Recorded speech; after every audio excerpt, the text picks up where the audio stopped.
TikTok for the young boys. I'm on my block, on my drip to vibes of our lives. Ain't nobody lighting up this Bobby doll. Bustin' my thighs with my love, oh. When you get down, you know it's going down. I got that, no we can love on the dot, on the rockin' we got. We on the love, on the sun, I'm a rockin' in me. When I get tired, I in love, I'm a rock, I got that. You know I love, you know. You're Big Talk. ¿Qué tal? Big Talk, Estamos episode aquí 3. otra vez. We have a special fucking guest. Yep. Who's the guest, you may ask? This is Charlie. Charlie of DyckmanDiary. Yep. Are you ready to meet this man? This man is incredible. Let's get to know him. What's the vibe? How we feeling tonight? We feeling good. I feel good. Can nothing knock me down?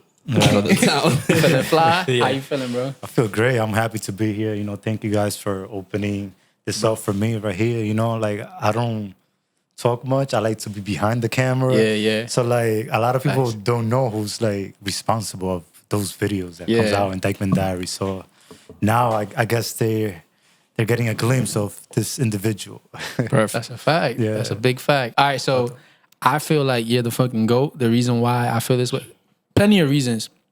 One of the reasons why is how this happened today. I was writing, I have a whole story about my day. I'm not even going to get into it. But to end my day, I'm going back on the bike path, going to go back home. Who do I see? I see Charlie. Charlie, I met a couple years ago. It's a few years ago now, probably 3 or 4 years ago now, which is fucking insane to think about how time is. But I met him a few years ago. We were shooting for a local artist, Shimmy Chu, Yeah, it was from my actually block. 2 years ago. 2 years ago? Yeah. All right, so we Time flies. I was shooting some photos and he was shooting a video for him. So it was like a kind of like a mini doc that you posted, right? Yeah. And we met and super cool vibes off the top, but the fact that we made the connection, we saw this is the second time we saw each other. It was the first time since then that we saw each other, and like right away I stopped off my bike, talked, and we just started talking. And it was, I told him like off rip, I'm like, yo, this is like, we're literally having big talk right now. Like we just started talking just about life and like what we're doing and shit like that. And it just came to my mind, like, yo, let's have him on Big Talk. So I mentioned it to him, kept talking, and it just popped up again. And he's like, yo, I'm gonna do it. And I'm like, yo, that's fucking crazy. I just told him about it. We doing this shit fucking 3-4 hours from now. And he said he's down to do it. Go shit. And that for me, I feel like that's amazing. And that's so commendable that you were so open to coming through and sharing last your minute type experiences. shit. Of course. You're You open know, for that.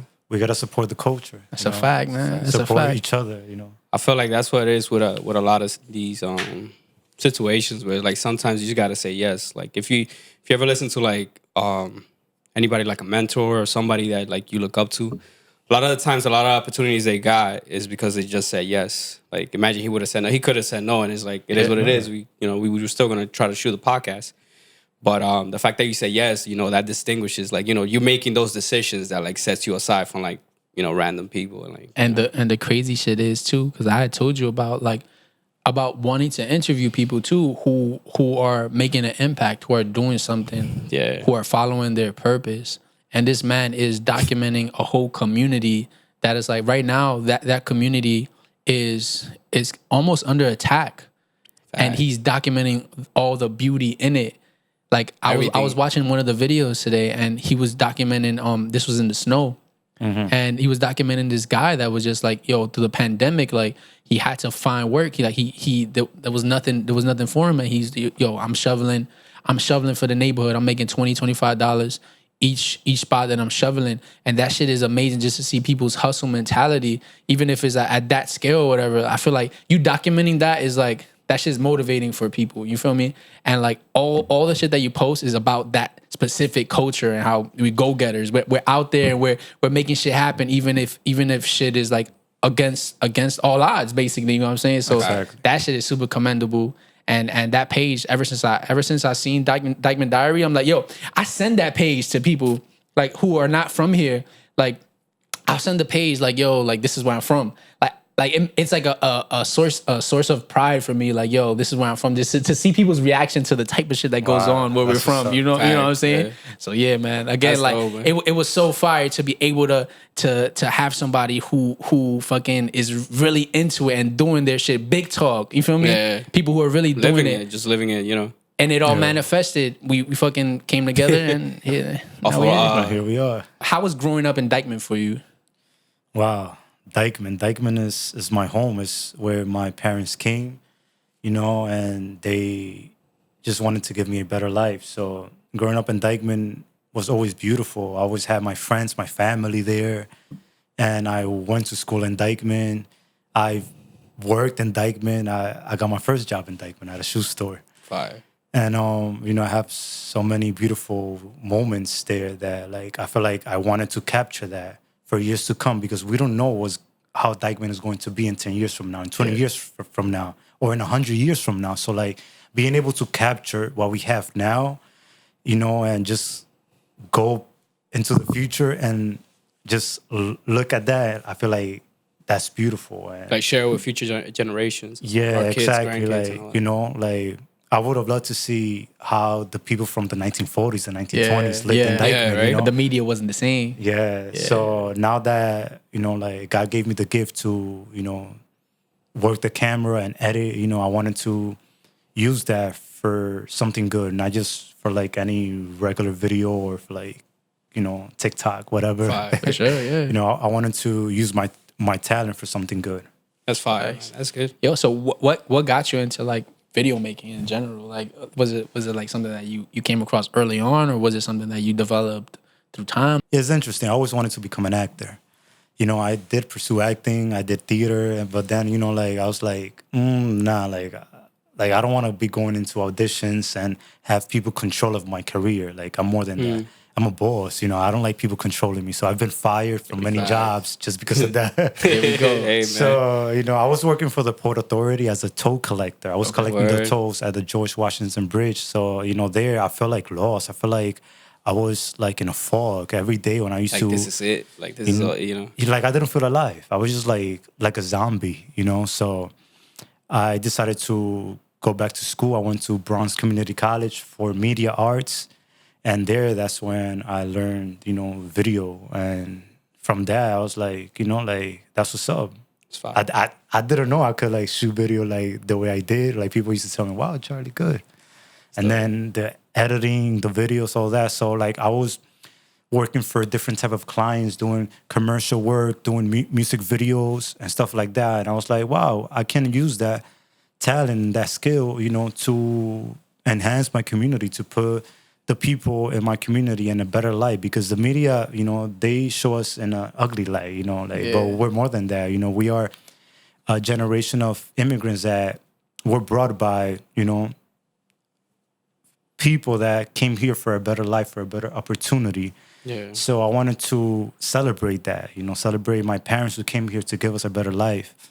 And one day I was just walking around Washington Heights, and I was just looking at these doñas working at these tiendas where they get paid probably like $6 an hour, even today. I know what you're talking about. You know, and I was like, wow, you know, like they put their dreams to the side. Like they probably wanted to be a lawyer, a dancer, this or that, but they came here to America, and they just, you know, came here to struggle, to give us a better opportunity. So like why not tell the stories? Like I wanted to understand like what was that drive that helps them to wake up every single day to go to that type of job that doesn't really fulfill them. You know, so that sacrifice, yo. Yeah. I was actually talking to my mom about the sacrifice that she did for me and my sister, because my mom raised us both with little help from outside. You feel me? Yeah. And that goes back to the sacrifice that you're speaking about. These people working at jobs, these immigrants working at jobs just to support their family, and is literally out of the love. Like nowadays, people are not having kids like that, like trying to have kids like that, just because they're like, yo, nah, I want to make sure to have the life for my kids. You know what I'm saying? But they gave us the opportunity to actually fucking, how would I say? They gave us the opportunity to do whatever we want by them making that sacrifice. You get what I'm saying? Yeah. And that shit is beautiful. That's like the ultimate love that somebody could do for you is like put their life on hold and actually fucking let you have the world. They gave us the world, literally. In many senses, physically and literally, they gave us the world. So now, what you're doing is you're utilizing what your parents gave you, and you're fucking utilizing it to the fullest potential, and that's fucking amazing, man. I have to give you your flowers for that. Thank you. Facts. How old were you when you were working at the Port Authority doing the soul collection before you went back to college? Yeah, so I worked there for 5 years, and wow, and then I got fired. Yeah, damn. Yeah, I worked for them too, but I only did it for a summer, like a summer internship. Okay, but it was like an office job and stuff. It was cool. But yeah, that soul collection, I know. But they don't got nobody almost working that right now. They replace everybody with like easy pass. Easy pass, yeah, that's crazy. Yeah, but I was like miserable there. So then when you went back to, so like, how old were you around that time? Because like you had already you graduated high school and like you took a break or something while you was working. Yeah, for 5 so years? after I graduated high school, I also wanted to become a pilot. Like I still want to become a pilot, so I went to aeronautical school. I went to Vaughan College in Queens, but I didn't finish. You know, my grades, they were bad, so I was like, you know, so that's when I got hired for the Port Authority when I applied. And then through that course, you know, I felt like something was missing. Like, I'm a creative person. Like, why am I doing this? You know, and then I'm hearing people telling me, wow, you have a great job. You know, like, you're going to retire from this job and you're going to be good. You're set for life. And I was like, I don't know. I don't want to be set for life. Like, this is not the type of set that I want. Like, this is not the set that I envision. Yeah, like, I know what you're saying. I aspire for bigger things, like working at the Port Authority and having all these benefits and getting paid, like, you know, a great amount of money is not what I came to this world for. You know, I came for something bigger. Right. So, you know, I just was like, fuck it, you know. I became irresponsible, you know, and because it's hard to get fired when you have a good union. So, you know, so like after several like bad behaviors from me, like not wearing the right uniform or the right shoes, you know, like eventually they had a hearing and they let me go, you know. And I was happy. I knew it was the right thing, you know. That's fire. So ever since then, you've been doing what you love as a living? Yes. Wow. Yes. Wow. Yes. Of course. Yeah, and I love hearing that, bro. Yeah, that's a dope story, bro. Yeah, and I'm happy. I feel alive now. I feel like I'm not in the fog that I was when working in the Port Authority. Yeah. So how long ago was that? Like the last year that you worked or something? So it was 2013 was the last year. And 2013, that's when I did my first gig as a video producer. Wow. Yo, so how is it for you as a video producer? How is it for you to like find work that you enjoy? Like how is it? Is it hard, or does it just flow into, like how does that work? Yeah, so for me, like I went a different route. Like as a creative, I like to create my own stuff. So once I put my natural, authentic work out there, people gravitated to that. And they was like, oh, wow, he can do this, this, and that. So people, you know, recommended me to other people. Yeah. And I've done, like last year, I did a commercial for the Census 2020. Nice. And it was a great experience. And I would love to continue doing that type of work where I'm directing big local and national and international commercials. It's fire, man. With the videos that you post, you could tell like with each of them, it keeps getting better. Whether it comes to like the framing, the cinematography, everything, that shit is amazing. So you could tell like from the beginning of your videos to now, the production quality, it keeps getting better. And that's probably why you got that opportunity, because you're going back to putting the 10,000 hours. You're putting in your hours in what you love, and that's just getting you to a point like where you're able to get all these opportunities. And you're just gonna get better. So things are just gonna get better. That's the beautiful part about it too, man. That you're doing what you love and you're getting better at it. Hey man, thank you. Yeah, you know, I work hard every day, you know, just to, you know, not only provide for myself, but I want to eventually help my family and my friends. You know, that will make me truly happy. Yeah. What like how is it for you, like finding inspiration to like shoot the DyckmanDiary videos? Like what do you look for to shoot those specific videos? Yeah, so it'd be random. So like the video that you spoke about with the snow, and the guy shoveling the snow, like that day was one of the first time that it snowed in 2020.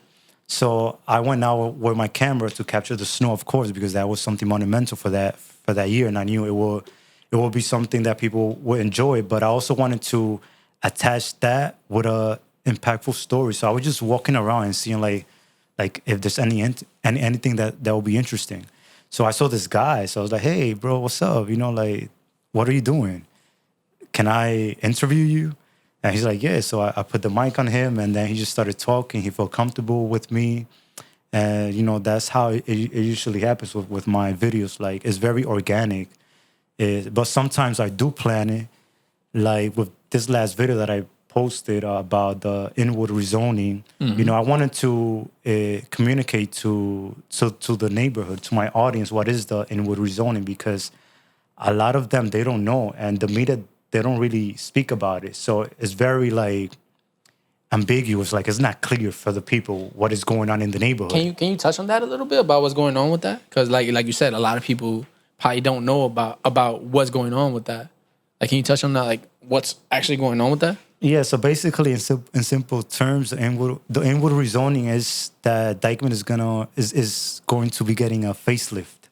You know, there's going to be new buildings. They're trying to clear air rights and stuff for buildings. Yes, I know, exactly. Like build bigger buildings, right? Taller buildings, Bigger buildings, for more so residential and commercial, and some of them are like they give like the tax break, they give some for low income, but like the neighborhood ends up losing most of the time.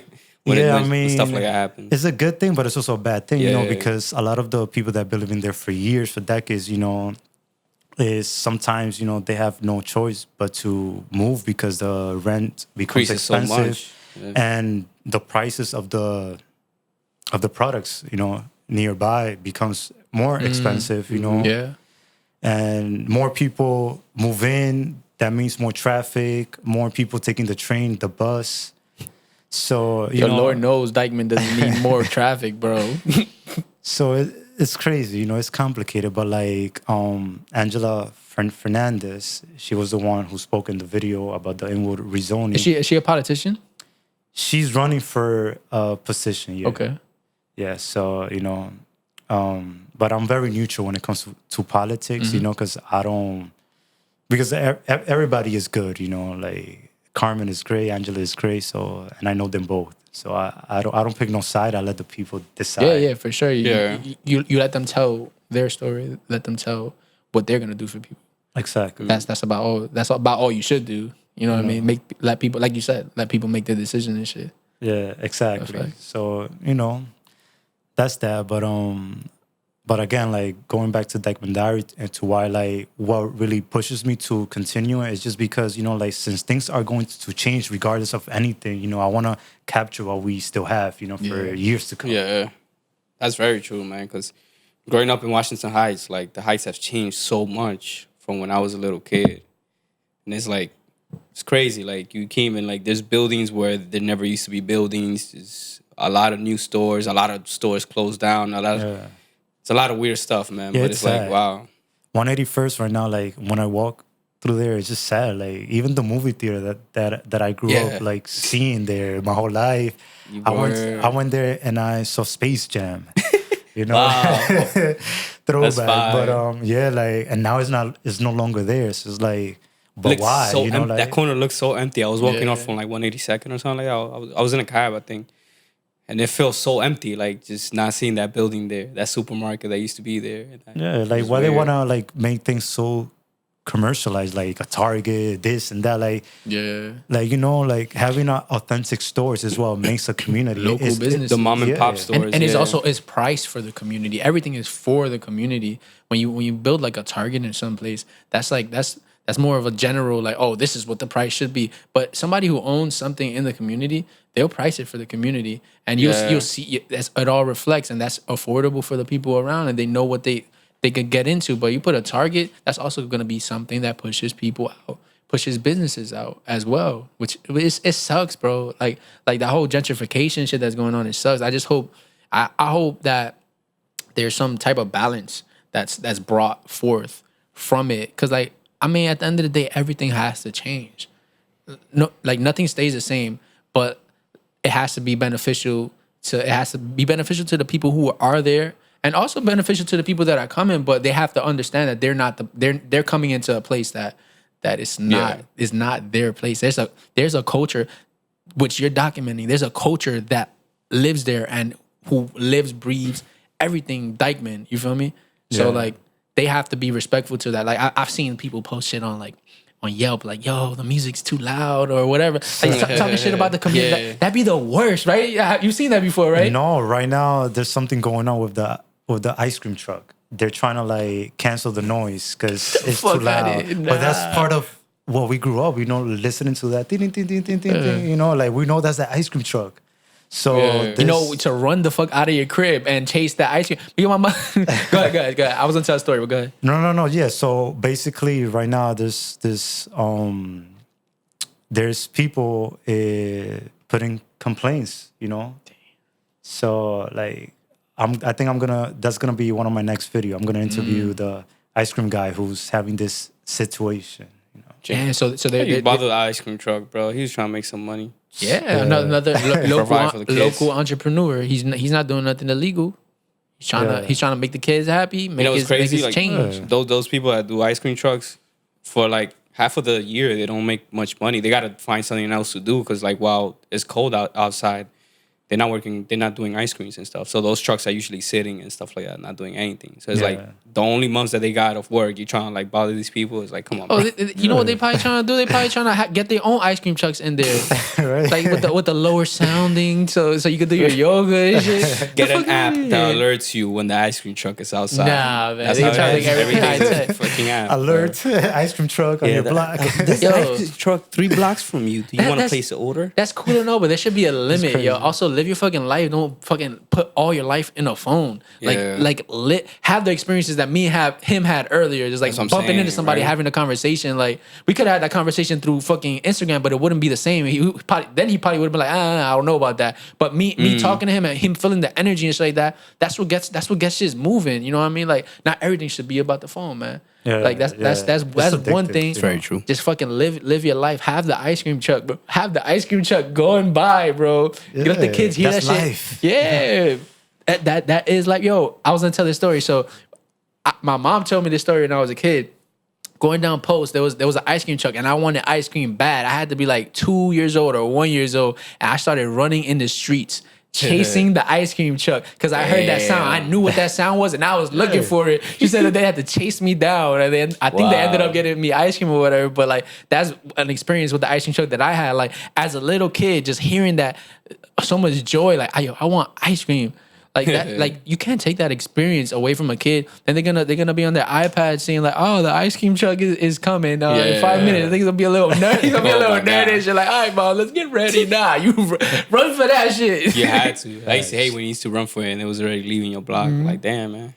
But it's dope when you see everybody outside that like lined up. So you're like, I got some time to put my clothes on and shit like that. Lined up right in front of your building and shit like, let's get ready. They usually pass out around the same time, like after school and stuff like that. They're on the same course. Yo, mom, give me a couple. What's gonna be next? They're gonna bother the coquito guy selling coquitos with the little bell, bling bling bling. They're gonna be like, yo, he's too loud. Yo, what is he doing? The car is too big. He can't bring it in the park. That's OD. Speaking of the coquito guy, there's a famous coquito guy in Dyckman. What's his name? Juan, yeah. I remember some shit went around. Like he was dead. Man, people were sad, but he's alive, right? Yeah, and then I had to post and clear it out. It was crazy. But no, thank God he's still alive. That's a fact. He'll be around for years to come. That's a fact. I've seen him for years. He's a legend. Supplying the youth. Where he be at? What park he be going to? Or he be in the street? Like he'd be in the streets. He'd be in Fort Tryon Park, and he'd be working in the winter too. So wow, he's a real hustler. He represents Dyckman. That's a fact. Man. It's like those patelito ladies and the patelito men that be in the corner, bro. Oh yeah. Every morning. Sometimes, it's crazy. Some of those kids that used to go to school, like that's all they ate in the morning, a patelito. Yeah. Like their parents would get them a patelito. That's the only thing they had. Bro, these little mom and pop stores, like we grew up with them. Like we depended on them, bro. We depended on John Fried Chicken, $3.75 for like a whole meal. That's what we used to eat, bro. Yeah. And it's like, look, as more and more businesses like chain restaurants come into the neighborhood, prices go up.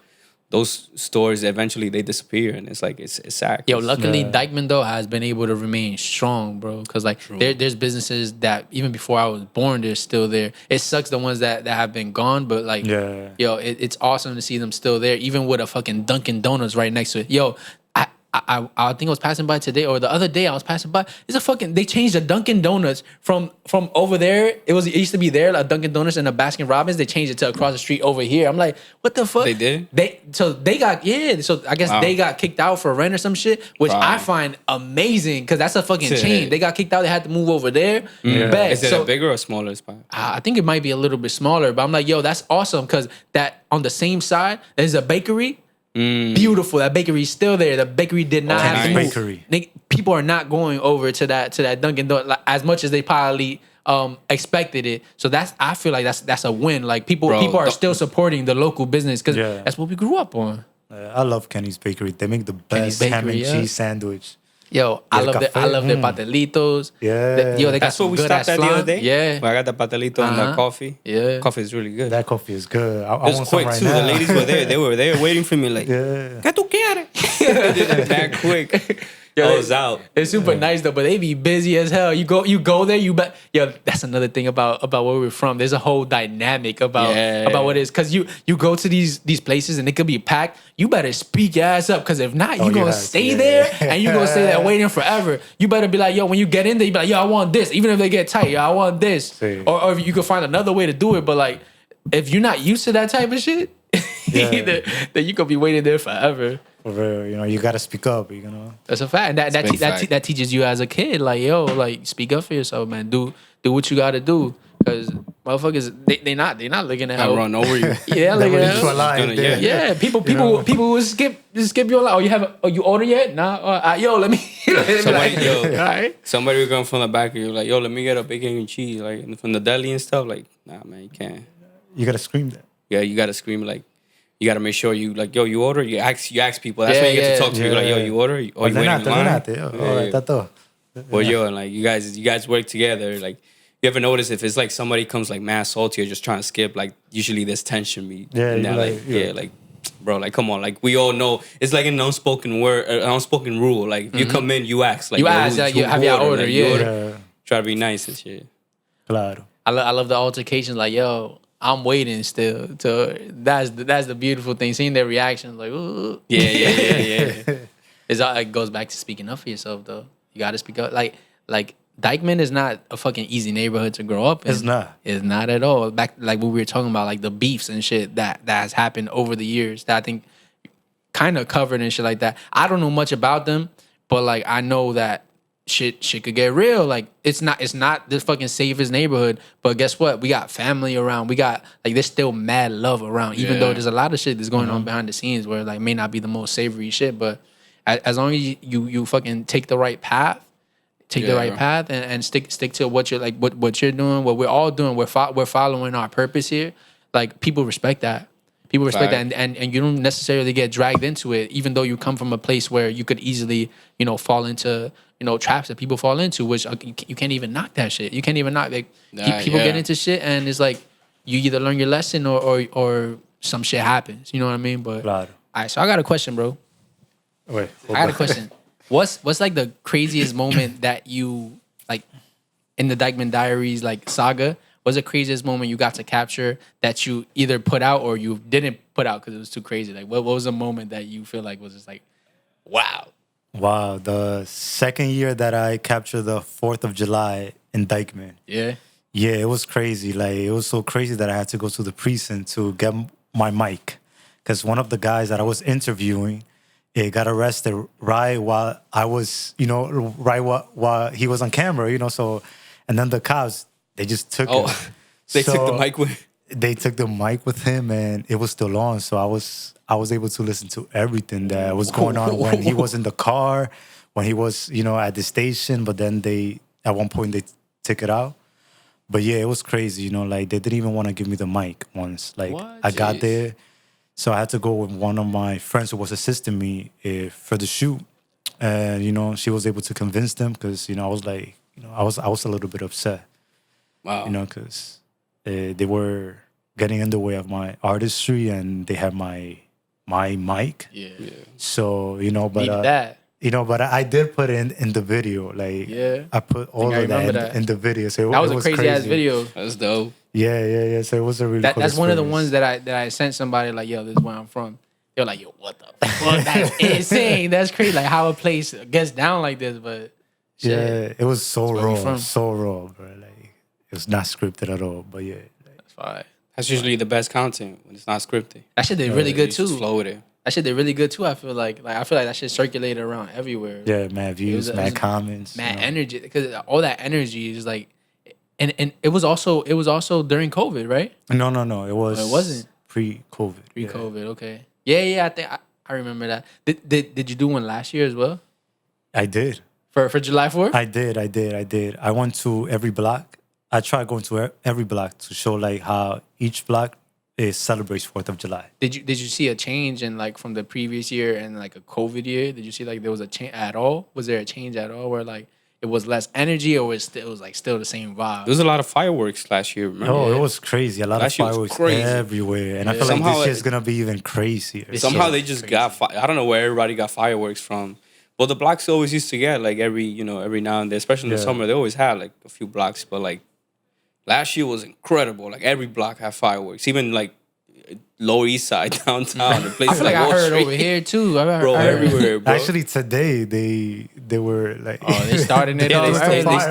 They start practicing. Yeah, I was like, oh shit, they start practicing. But bro, I wanted to ask you. We probably played it by now. The song, which you showed us earlier today. What made you decide to get a song like with that sound and like Well, the song, I don't know if is it done already or explain the song that you're talking about. Because we're gonna play it for you guys, so you guys can check it out. But I don't know if it's done. I don't know if No, you're still it's looking not for done. But like when it came to the DyckmanDiary, the goal is still to create a documentary, that shows a different aspect of what Dyckman is. So in that process, I feel like like in every show has an opening. An authentic opening, and they also have an authentic theme song that represents the show. Yeah. So I wanted to do the same thing. Like I want to make a documentary that has an authentic theme song that represents the DyckmanDiary. So this song has a lot of flavors, but it's not done yet. Like I want to have like artists from Dyckman rapping, singing.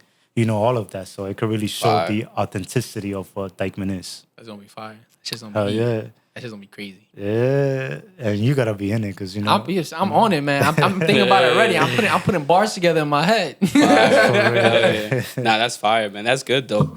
Have you already mentioned it to a few artists, like local artists and stuff, or is still something that's I feel like Dyckman has a lot of talent. It's a lot of talented people, and I want to give those people from Dyckman the opportunity to have a platform to showcase their talent, because we don't have really a place, or it's hard, like to be on MTV, BET, and La Mega. So like I'm trying to create enough value through DyckmanDiary that like people can be there and and get recognized, and have people see them. Help like use your platform to like help others and stuff, others coming up, or because it's not about me, it's all about the people. Yeah, I feel like that's something that I feel like you as an entrepreneur, or like just doing it yourself, like anybody who's a go-getter and stuff like that, at one point you have to realize it's not about you. And I think a lot of us, we realize it, and sometimes we're kind of forced to realize it. Like I feel like in my case, like one of the ways I'll be not forced, but like that I've realized it is just how many people I come across that are good people. Like I record artists, like local artists and stuff like that. But I come across some artists that are really good. And I know if they continue, they're going to get far. And to me, it kind of hurts to see that they don't continue with their career, either because they give it a few shots and like it doesn't work out, whatever the point is. But I feel like we reach a point where we figure out like, yo, this is not about me. Like, because I could record all the artists that are coming up right now, but it's like, I don't know if I'm explaining it correctly, but it's like, the fact that like sometimes it kind of hurts me that like somebody doesn't continue with something that they're good at, like which is music.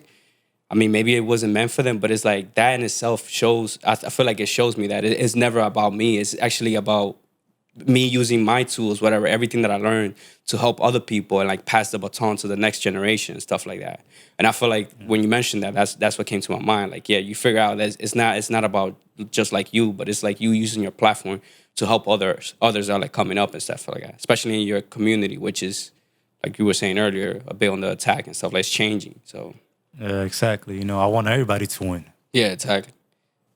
Yo, what do you want DyckmanDiary? What do you want it to accomplish?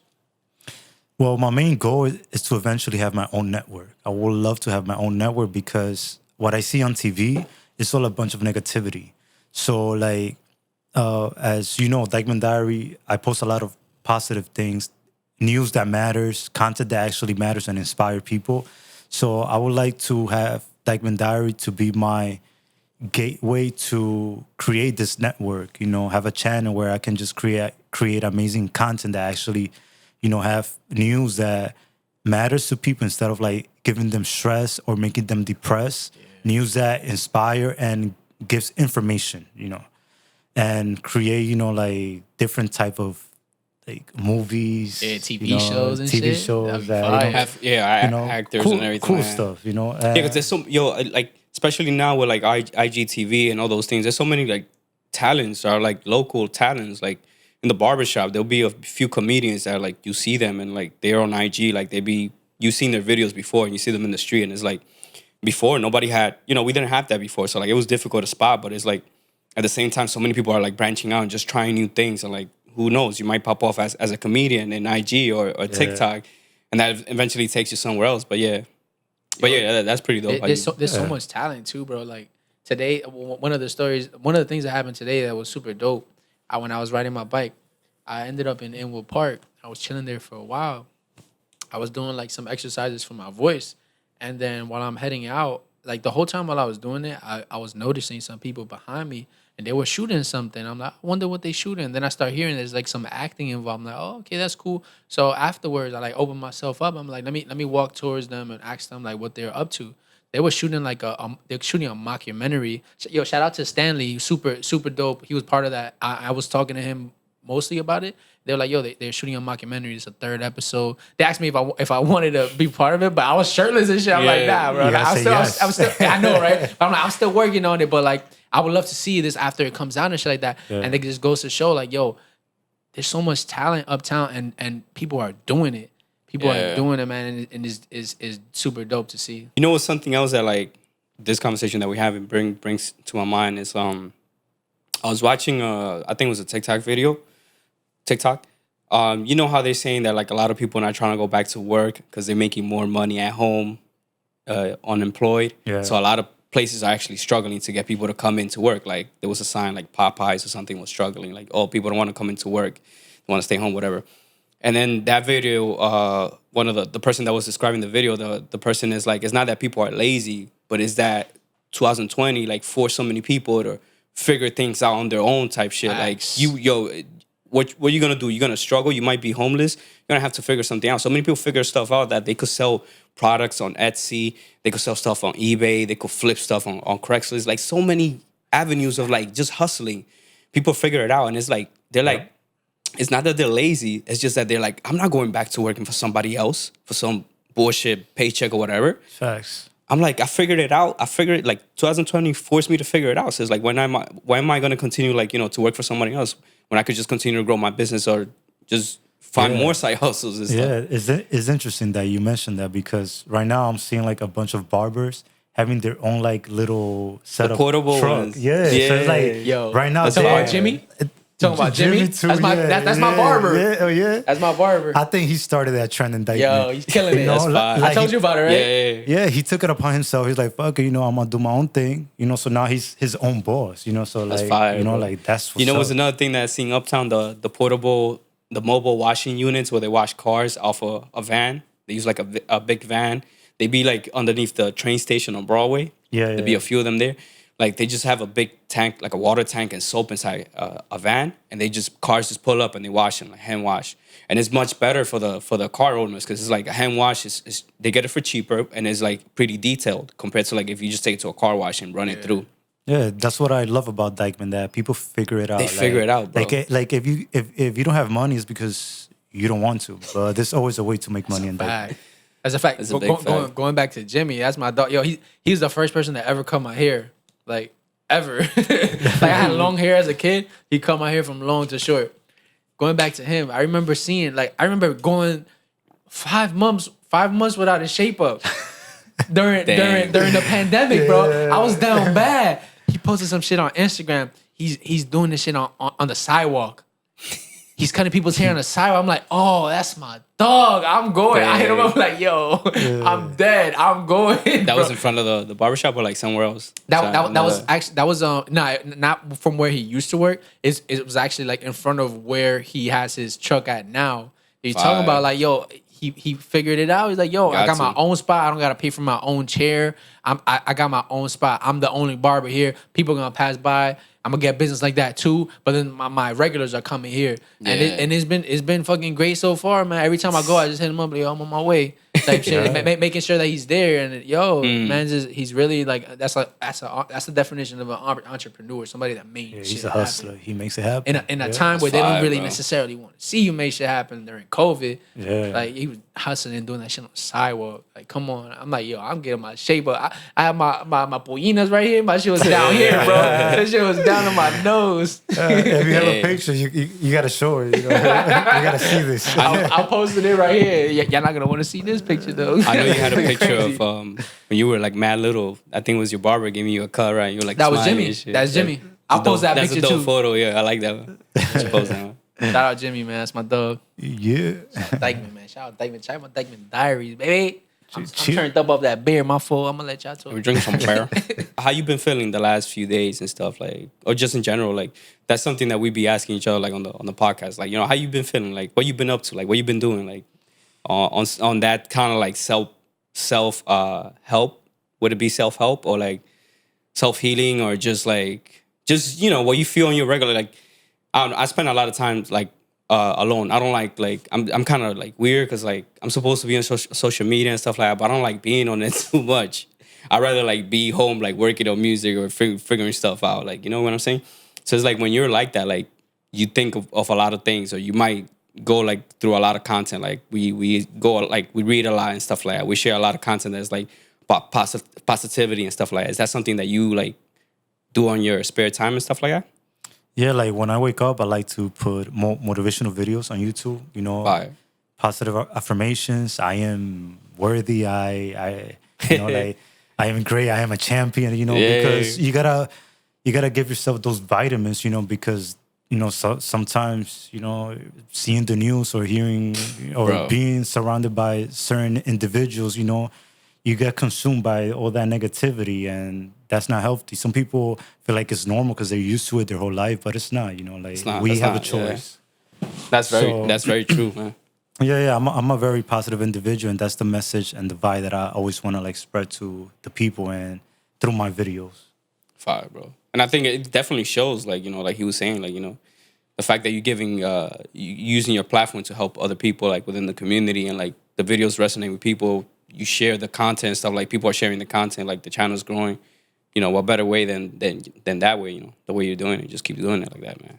Yeah, of course. Back to the the thing we were saying, like how we would kind of wish that we saw how Dyckman looked in 1940 and shit. I think you actually posted something also of how I looked before. But like people are gonna get the full scope. They're gonna get the culture. They're gonna get the specific people of the time, because now we got access to these cameras. You were able to capture these people in these moments of time. Yo, people are gonna be like you said, 30, 40 years from now, the kids, the grandchildren of our grandchildren are gonna be looking back like, yo, like, damn, this is how it was, because it's not gonna be the same. Like depending on where it goes, it's just not gonna be the same. And they be like, yo, I'm from here. They're gonna same thing. It's evergreen content. I don't even want to put the word content on it, because much more than just content. Like it's something living. You feel me? Like Yeah. that shit Yeah, I think. is beautiful. Yeah, I think like 40, 50 years from now, I don't think we're going to see people playing dominoes in the streets, like in the corner. I don't think that's Yeah, gonna that's happen. Unless we keep that shit alive somehow. It's but we have it on video, for those futuristic people. When we gone, from this world, there's gonna be a whole different generation that's gonna look back and see how we lived.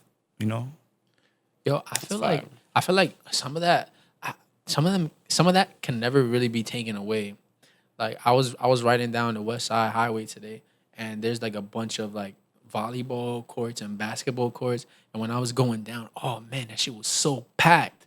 Mexican families, Dominican families, black families, all types of families playing, getting together. And I feel like I missed that shit because of all the COVID shit. And I'm like, yo, now more than ever, I feel like people are also going to be driven to get together more and just really be together and get that energy from each other. Yo, I saw it. I don't think I ever seen it like that before. By 157 when you drive down, right? Yo, that shit was so... That shit was nice cracking. Yeah, yo, I loved it. Nice, yeah. I wanted to stop and kind of play basketball with the Mexicans that was chilling there. I'm like, yo, I gotta get home to get ready for this. But I'm like, yo, like it's so beautiful that people now more than ever are realizing like, yo, this is what I love the most. I love spending time with my loved ones.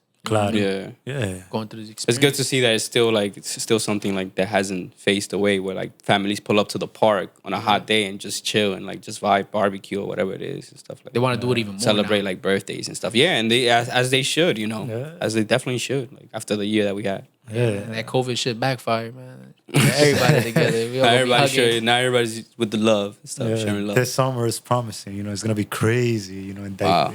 You got any plans for this summer? Like, what is your schedule looking like? Like, what would like you plan these things ahead of time, like to go out and like shoot, like look for content? How you just like pull up and like you were saying, like with the snowstorm and stuff like that, how you kind of like figure it out, like okay, there's gonna be a big one. Yeah. So like again, like it depends, but I know like for 4th of July, it's tradition. So we have to definitely capture that. Hell yeah. Wow. Yeah, 4th of July in Dyckman is different. Everybody outside drinking, music. Oh man, music, bro. I learned how to like. I can't go to sleep without some type of sound. Like growing up in Dyckman, because guess what? When it's time to go to sleep, there's always a party that starts just when you're about to go to sleep, and that's right above you and shit like that. Yo. Like for me, it was weird to go somewhere where like you say you go on a vacation or whatever, you just hear no quiet. noise. I'm like, yo, what the hell is going on? Like growing up in that environment, it kind of gets used to it. It got annoying a little bit when I had a job that I had to be up by like 1 a.m. to get there by 4 a.m., right? So by the time I'm going to sleep, it's already early, but then I'll get waking up by the party just started and shit like that. So there was parts where there's like a love and hate relationship, but like it was mostly love. It's like, yo, how you gotta love it, man. You gotta love it. The joy that people go through just having parties, yo. Like House having parties, parties, man. Yo, house parties were the best. Dyckman house parties were crazy, man. He took me to a few of them. That's when I used to. It was because of you that I used to chill mostly in Dyckman, because you was like my only boy in Dyckman. Growing up in Washington Heights, like Washington Heights, supposedly they had beef with Dyckman. The kids from school, they used to be like, "Yo, don't go to Dyckman. They crazy over there, bro. We got beef with them." I'm like, I used to think like, how do they know I'm from the Heights? Yeah, they just know. How can you tell the difference? Like for real, how can you tell the difference from somebody from Dyckman? Yeah, do you see any difference? Talking about that, what do you think is the difference between Washington Heights and Dyckman? I mean, to be honest, right now I can't tell because I'm not up there like that often. And it's changed so much, but I feel like from Washington Heights, you had a culture that was a little bit more Dominican, like more in the they would speak more Spanish. At least with me, like we're going to school there and stuff like that's what I experienced. Versus in Dyckman, I felt like there was a culture that was a little bit more like mixed with the English, a little bit more. I felt like the kids there, at least the friends that I met there, they were like. And like in better English classes than I was and stuff growing up in Washington Heights. I don't know if that was the difference, but that was the only thing that I noticed. Okay. What do you feel like is the determining factor? I feel like Dyckman is structured in a way where it's easy to navigate, so that makes it a little bit easier for people to, say hello to each other, to remember each other. So I feel like that's that creates a familiar environment. Like in the Heights, like it's different. Yeah. But the Heights is pretty easy too because it's like straightforward and sideways. 177, then like 182nd. It's like, I don't know, it's weird, but Dyckman is like a circle. It's like, Yeah, that is kind of interesting how it switches like from after you pass like Washington Heights, how the streets, they just switch. You got a nice park over here, then they face that way. Like you see like, I forgot what street that is. It's a valley. It's surrounded by trees. Dyckman is surrounded by trees and water. So and that we're was in the lower part. That was an issue with the zoning thing. They wanted to build some skyscrapers by the next to the river. The park. Oh, okay. Yeah, but in front of the river too. Yeah, where there used to be a park or something like that. In front of the river, I think that's like where they have all the the warehouses and shit, like by 204. Oh yeah, they trying to voted it out. Yeah, I think that's part of the Inwood rezoning. But I heard they were gonna build like a big skyscraper there. I'm like, that would have changed the face of like. They are building one though, but like on 207.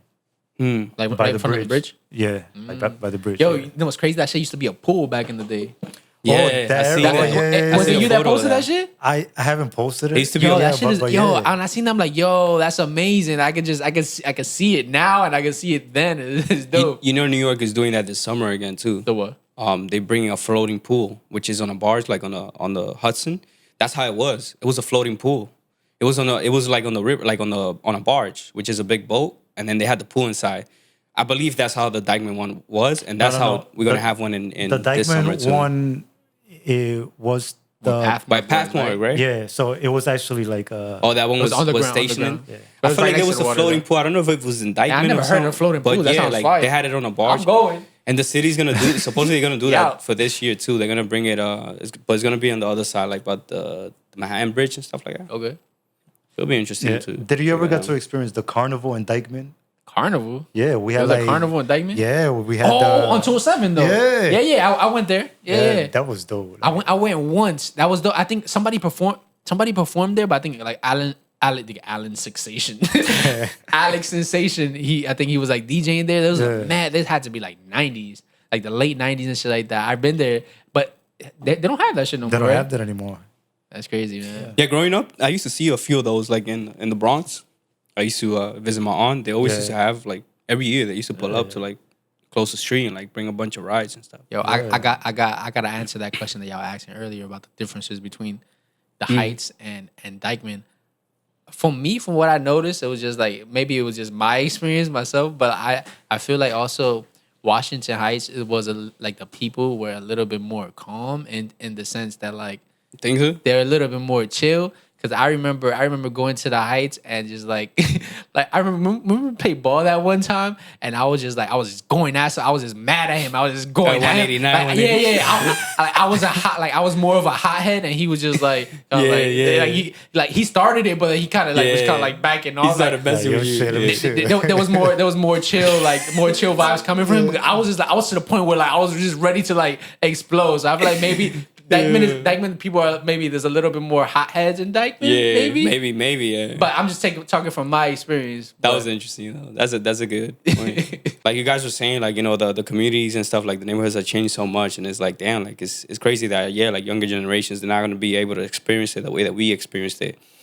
But I feel like all of that also goes back to when we started talking earlier, how like our parents sacrifice their dreams, whatever, to provide like a better life for us. And it's like we had to, that's what we had to deal with, like, growing up in Washington Heights, growing up in Dyckman, that's what we dealt with. And we made it through because that's all we knew.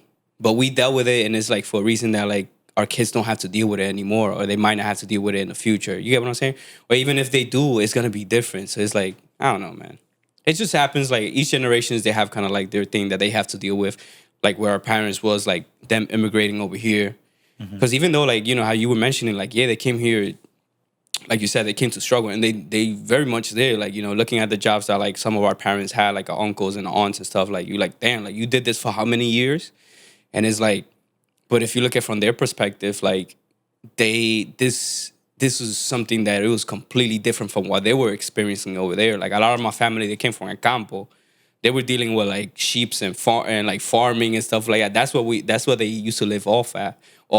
So it's like the fact that a few of them were able to get here, like one of my uncles got here, then they got my other uncle, and then they got my father over here. Like the fact that each of them, they were able to come here, I'm pretty sure for their generation, that was like the pinnacle. Like, wow, we made it here. And it's like, now we got to pass the baton to our kids. And like, that, then it brings us over here. Now we got to do it for the next generation. Claro. And that ties it back to like the platforms, us trying to be the best version of ourselves that we could and stuff, just working day to day and stuff, sharing our knowledge. And on this platform, like, a lot of people, thank you for the people that are like hitting us up and like letting us know that you guys are enjoying the videos. Cause it's like, sometimes we just talk and we just put it out, and it's like, we don't know if it's, we dropping gems or we helping people or whatever it is, like helping them get through the day and stuff like that. But it's like, getting the feedback from you guys, that definitely shows that like, it's definitely helping. Yeah, I like what you said, because I feel like it's important to remind our generation and the future generation like where we come from, our roots.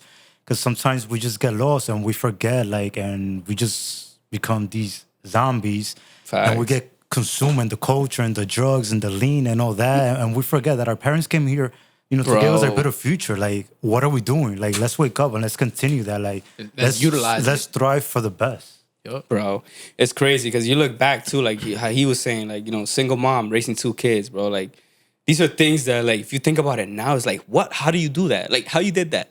My father was the only one working in the household of 4 kids and sustaining a stay-at-home wife. Like, how did he do that for like X amount of years? Like, we didn't even know. Like, to us, it's like impossible. Like, we, like, it's hard enough to raise ourselves. I'm here struggling to, like he said, it's true. Like, we're here kind of like holding on, trying to provide like a better thing for like our kids and stuff, a better life for our kids. And it's like they figured it out somehow. With like, they had much less, but they, they were go-getters and stuff like that. They're passing on them tools to us. We got to utilize them tools the best way possible. For us, like you said, for us to pass it on to the next generation. And that's why I feel like this platform, I was telling him earlier, this platform is really just to pay it forward, whatever we got to learn. And we're going to continue to learn. But just give while we're here, while we're learning, while we're figuring out what works for us, because people are taking Timer's up.